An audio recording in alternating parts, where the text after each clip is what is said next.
সাত সকালে বিদ্যুতের ছোবলে অস্বাভাবিকভাবে একটি বন্য হাতি মারা যাওয়ার ঘটনায় ব্যাপক চাঞ্চল্য ছড়ায়। মর্মান্তিক এই দুর্ঘটনাটি ঘটেছে অমরপুর বীরগঞ্জ থানার অধীন অমরপুর উদয়পুর সড়কের গান্ধারী এলাকায়। দুর্ঘটনার খবর পেয়ে ঘটনাস্থলে ছুটে আসেন অমরপুর বন বিভাগের কর্মী সহ বিদ্যুৎ দফতরের আধিকারিকরা।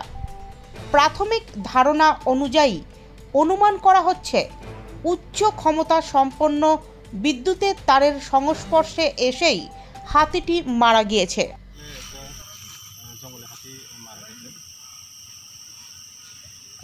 স্যার এটা কি পালা হাতি না বন্য হাতি স্যার? বন্য হাতি। কটার দিকে খবর পাইছে? আমরা 9টা 10-15 এরকম। এখন কি করা হইবে তবে? এখানে আমরা হাই অথরিটি তার কাছে খবর দেওয়ার পর তারা আইতেছে এবং সকালে একবার আইতেছে।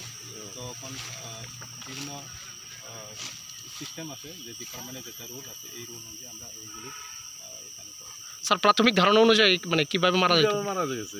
প্রাথমিক ধারণা আমার মনে হয় কারেন্টের শর্ট মারা গেছে। আমরা নিচে দেখবেন কারেন্টের তো একদম নিচে, নিচে প্রায় 7 ফুট 8 ফুট মতো হবে। ডিপার্টমেন্ট থেকে কেউ আইছে এখানে? আইছে ইলেকট্রিক্যাল কেউ আইছে? ইলেকট্রিকও আইছে। আর আমরা রেঞ্জ অফিসার, এলজি অফিসার সবাই আইছে। স্টাফ এখন আছে, কনস্ট্যান্ট আছে। ঠিক আছে, থ্যাংক ইউ।